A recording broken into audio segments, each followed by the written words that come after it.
बार फिर आपके साथ जुड़े हूँ रायपुर छत्तीसगढ़ से और आप देख रहे हैं हंगामा न्यूज। इस वक्त हम खड़े हैं माना तूता मैदान में। जी हाँ, ये वही माना तूता मैदान है जहाँ पर वर्तमान सरकार के खिलाफ धरना प्रदर्शन कंटिन्यू चला ही आ रहा है। धरना प्रदर्शन अभी जो सरकार चल रही है उसके लिए काफी समय से हो रहे हैं। इसी कड़ी में आपने अभी तक हमारी दूसरी रिपोर्ट में देखा होगा कि धरना प्रदर्शन करने के नए नए तरीके, सरकार का ध्यान अपनी ओर आकर्षित करने के लिए नए नए तरीके से ज्ञापन यहाँ पर सौंपे जाते हैं। इसी कड़ी में आज हम आपको दिखाते हैं वादों की बारात, जिसमें हम आपको शामिल करते हैं। पहले कुछ झलकियां देखिए आप इन झलकियों में देख सकते हैं कि किस तरीके से लोग नाचते गाते बैंड बाजे के साथ गुलाबी पगड़ियां पहने हुए एक बारात निकालकर अपना ज्ञापन सौंपने के लिए जा रहे हैं। जी हाँ, ये वही कर्मचारी हैं जो पिछले कई दिनों से धरना प्रदर्शन करते आ रहे हैं। माना का तूता मैदान इन कर्मचारियों के लिए एक तरीके से एक छोटा सा घर बन चुका है, जहाँ पर ये आए दिन अपनी मांगों को लेकर के आते हैं और धरना प्रदर्शन करते हैं। इसी कड़ी में आज ये बारात के थ्रू धरना प्रदर्शन कर रहे हैं। आइए कुछ कर्मचारियों से बातचीत करते हैं और इस प्रदर्शन के बारे में आगे जानने की कोशिश करते हैं। इसी कड़ी में मैं आपको बताना चाहूंगी 108 और 102 के कर्मचारी भी यहाँ पर अपनी मांगों को लेकर के जमा हुए हैं।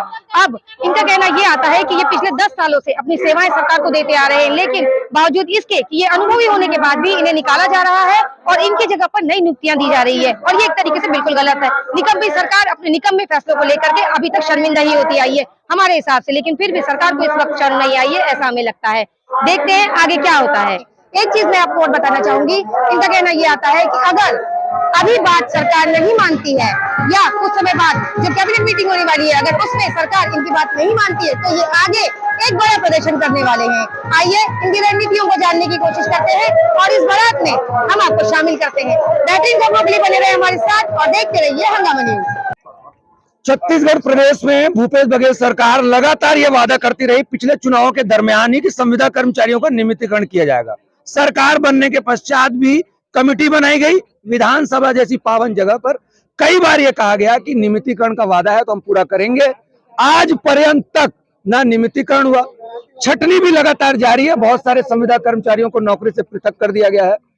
आंदोलन 31 दिन का हमारा जारी था। उस समय अनुपूरक बजट सत्र में उन्होंने कहा था कि संविदा कर्मचारियों को 27% वेतन वृद्धि का लाभ दिया जाएगा। आज पर्यंत तक बहुतायत संविदा कर्मचारी उस घोषणा और उस वादे से भी वंचित है, उसके लाभ से। एक और नया वादा खिलाफी, एक और नया वादा करके भूल जाना शुरुआत हो चुकी थी भूपेश बघेल सरकार की।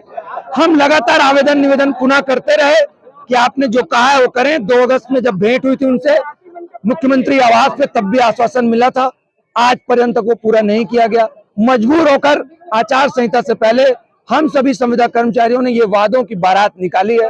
वादों की बारात के माध्यम से हम ये बताना चाहते हैं कि आपने अभी तक जो भी वादे किए वो केवल और केवल एक जुमले थे। आप घोषणा भी हो सकते हैं, परंतु आप वास्तव में किसी के लिए कुछ करने की इच्छा शक्ति आपने नहीं दिखाई है। सरकार अगर चाहती तो नियमितीकरण का जो मामला था, एक कैबिनेट में प्रस्ताव लाकर 2 मिनट में उसको पास कर सकती थी। इच्छा शक्ति की पूरी बात थी। सरकार इस मामले में पूरी तरह से फेल है। संविदा कर्मचारियों के हिस्से में संघर्ष आया है। 5 साल तक उन्होंने हमारा जीवन बर्बाद किया है। हमने यह अंतिम प्रयास किया है। अभी भी उनके पास लगभग हफ्ते 10 दिन का समय है। वो काम जो 2 मिनट में कैबिनेट प्रस्ताव से हो सकता है, वो चाहे तो 25 या 26 तारीख को जो कैबिनेट होने वाली है उसमें वो कर सकते हैं। अन्यथा संविदा कर्मचारी जो अपनी दशा दुर्दशा झेल रहा है वो तो झेलेगा ही। हम कोशिश ये करेंगे कि चुनाव के बाद आपसे हम बाय बाय करें और अपने भविष्य का पुनर्निर्माण की तरफ आगे बढ़ें। अभी जो एक संविदा कर्मचारी ने फांसी लगाया था, उस पे आप क्या कहना है? देखिए, इस प्रकार की घटनाएं कोई ये पहली बात नहीं हो रहा है, ये लगातार ऐसी घटनाएं हो रही है। मैं आपको बता दूं, कुछ समय पूर्व हमारा जब आंदोलन चल रहा था, हमारे ही एक साथी कवर्धा के थे। 3 महीने पहले उनकी पत्नी गुजर गई थी। बाद में उनका एक एक्सीडेंट में, दुर्घटना में उनकी जान चली गई। 2 महीने की एक नवजात बच्ची है, उनके लिए कभी कोई प्रावधान नहीं किया गया। संविदा का ये दंश, ये तकलीफ जो है, ना बीमा है ना पेंशन है, दुनिया भर का टेंशन है। इस प्रकार की घटनाएं लगातार घटती रहती हैं। कभी कर्मचारियों को समय पे वेतन नहीं मिलता है, परिवार पालना मुश्किल होता है। अगर मैं पूर्व में कहता आ रहा हूं, संविदा का जो तकलीफ या दर्द है वो केवल कुछ रुपए बढ़ा देने, कुछ वेतन वृद्धि करने से ये कलंक नहीं हटेगा। संविदा हटाने का मतलब होता है सामाजिक बदलाव लाना। सामाजिक बदलाव लाने के लिए इच्छा शक्ति की जरूरत होती है, जिसमें 5 साल तक इस सरकार ने पूरी तरह से अपनी नाकामी छुपाई है और अपनी इच्छा शक्ति नहीं दिखाई। पूरी तरह से नाकाम रही है हमारे सामाजिक आर्थिक बदलाव के लिए। अभी चुनाव सर पे है, और ये शासन भी खत्म होने वाला है। 5 साल इनका पूरा हो गया, 5 साल तक आप लोगों को बेवकूफ बनाती रही सरकार। तो चुनाव में इसका परिणाम क्या देखने को मिला? देखिए, हमारे पास बाबा साहब डॉक्टर अंबेडकर का एक बहुत बड़ा हथियार है, निर्वाचन की प्रक्रिया है, मताधिकार जैसा ब्रह्मास्त्र है। निश्चित रूप से संविदा कर्मचारी उसका अपना प्रयोग करेगा अपने स्वविवेक से। हर व्यक्ति को, भारत के हर व्यक्ति को, चाहे वो पढ़ा लिखा हो चाहे अनपढ़ हो, उसे अच्छे से पता है कि कौन सी सरकार उसकी हितैषी है और कौन सी सरकार ने उसका नुकसान किया है। तो जो होगा वो चुनाव के परिणाम के बाद स्वयं सामने आ जाएगा। अनियमित कर्मचारियों की जो हत्या हुई है, क्योंकि हम इसे हत्या ही मानेंगे, इस हत्या के लिए आप किसे जिम्मेदार समझते हैं? निश्चित तौर पे सरकार जो होती है उनके ऊपर वो सक्षम है, संवैधानिक शक्ति है, उनके पास संसाधन है। अगर वो चाहते तो इस प्रकार की सामाजिक कुप्रथा जो है संविदा जैसा, उसे वो हटा सकते थे। तो कहीं ना कहीं कुछ ना कुछ जिम्मेदारी अवश्य बन चाहते तो आ सकता था। आपका परिचय? कांग्रेस प्रदेश अध्यक्ष, छत्तीसगढ़ सर्वविभागीय संविदा कर्मचारी महासंघ। आज का ये जो अनोखा प्रदर्शन आप लोगों ने किया है, इसका मुख्य कारण और आप लोगों की मांग क्या है? हमारी मांग ये है सर कि ठेका प्रथा बंद हो और जितने भी हम लोगों को ठेका में नया टेंडर दे के ठेका भर्ती कर रहा है, तो जो ठेका है ना हम लोगों को निकाला गया है ईएमटी और पायलट को, तो उसको यथा स्थान पुनः वो हमारे स्थान में यथावत रखे। यही हमारी सबसे पहली मांग है।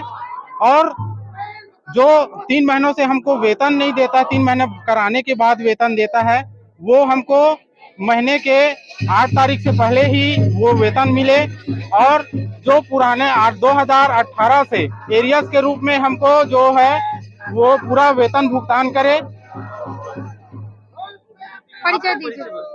Yogesh Kumar Gendre, EMT, Sambalpur location.